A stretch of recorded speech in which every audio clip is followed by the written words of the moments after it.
Hey everybody, Dan here with Pain Free You. So this topic came out of a little bit of dialogue in the comments, whether it be Facebook or YouTube, I don't remember. But the topic for today: if something triggers my pain or symptoms, how do I stop the trigger? So we'll get to that in a second. It's a nice, quiet Saturday afternoon here. You hear the bugs, not much else. Overcast. It's probably about 5:30 at night. Breathing in the peace and the clarity. Exhaling the noise and the chaos.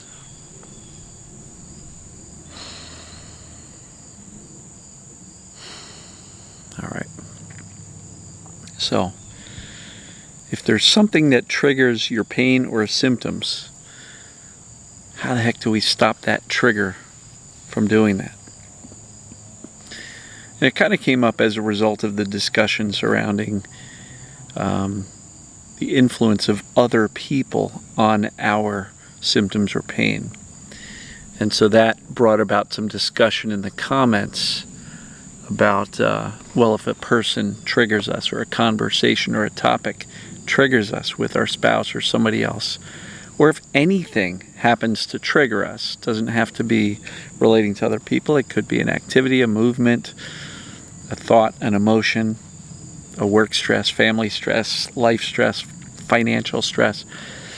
If something is triggering us and turning on the symptoms like that, how do we stop it from being triggered? And so it's a great question. And a lot of people think that the only solution to that is avoidance. And so in the dialogue that was going on, in one of the comments, somebody said, yeah, I've had to tell my husband or my sister-in-law, we're just not going to ever talk about that again. And so avoidance only, in my opinion, tends to reinforce the trigger, because what we're saying is that thing is dangerous. That thing that's previously turned on some symptoms is dangerous, and I must avoid it at all costs. So you can understand how that strengthens the brain's perception of danger about that thing that's triggering. And again, could be anything.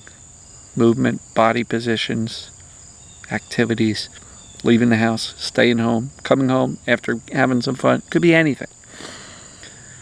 So if we're trying to stop the trigger by avoiding it, by avoiding that thing, we're just strengthening the brain's perception of danger. So that's not really beneficial, because then the brain will just continue to be triggered and turn on symptoms as a result of that thing or activity or whatever.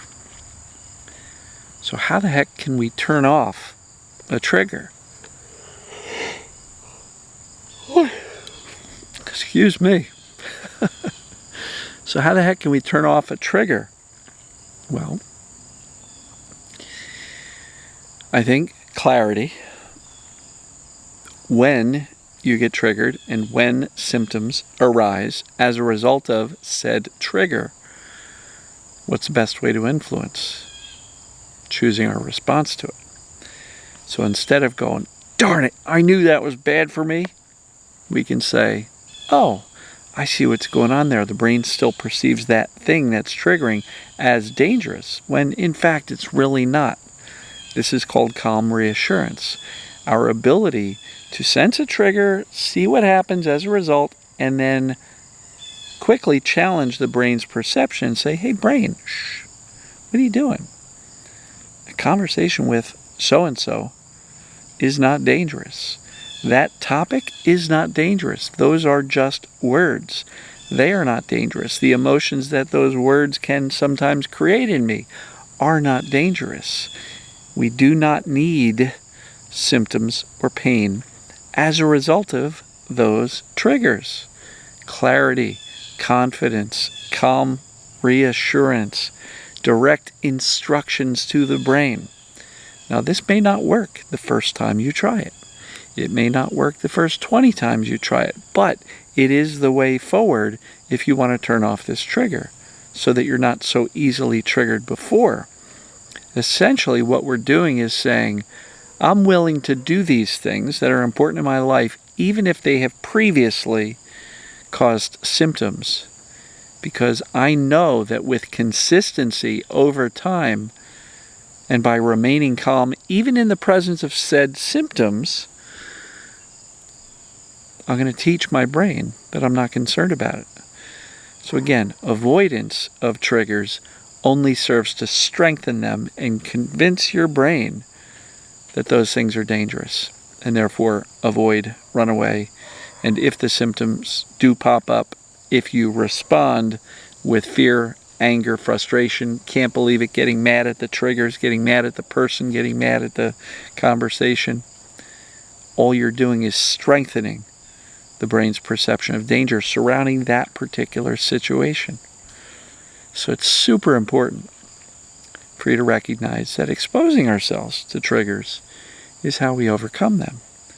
But the key is, if symptoms do arise, how we respond is exactly how we, over time, teach, show the brain, I know what's happening. I just did this thing, or I had this conversation with this person, and my symptoms flared up, but I did not respond in a freak out. I responded with calm reassurance and almost indifference, like, hey, I saw it coming, it happened, I'm not concerned. And the less concerned you are about a trigger, the less likely it is to keep on firing each and every time you're exposed to it. Now look, there are healthy boundaries that you may want to set with people. There are certain things that may just not be useful to talk about, such as our pain or our symptoms. So, by all means, set a healthy boundary. If somebody's just flat out being a jerk, if you can avoid it, distance yourself from that type of a situation. But in many cases, we can't. Family members, partners, spouses, kids, parents. So in that case, that's where this whole concept of teach, show your brain that the trigger is not in fact dangerous by choosing your response if symptoms do show up. And the one way to kind of grease the skids a little bit is a little bit of visualization, daydreaming, mental rehearsal, whatever language you like to use for that. Because if you're going to see somebody who has been quote-unquote triggering in the past, then you may want to mentally rehearse having a calm response to that person and just saying, you know what, they can be a jerk, they can be triggering, they can say some stupid stuff, but I'm not going to respond in the way I normally do by getting really pissed off and knowing that that really pissed off is perceived as dangerous and can flare up some symptoms. So you can kind of pre-plan if you know that you're going to be exposed to certain people that in the past have been triggering, and make a choice not to respond in the same overreactive way, which cascades down to symptoms.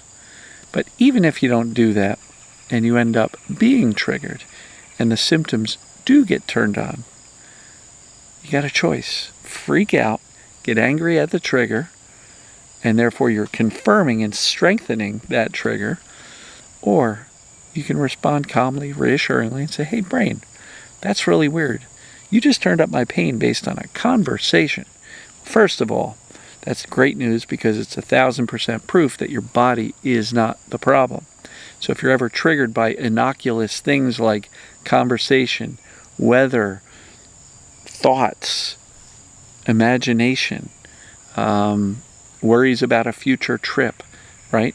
If our symptoms can turn on as a result of those innocuous things, and that's 1,000% proof, which is wonderful news because then you can absolutely rely on that as your concrete evidence that what you're dealing with is TMS, perceived danger pain. Because there's still so many people that are like, yeah, but I don't know, my symptoms are this and therefore I don't think it's TMS. Well, look, that's just more evidence. If something innocuous can trigger you, it's not a physical thing, then it's got to be TMS. There's no other explanation for it. So look at triggers also as proof or evidence. So I hope this helps.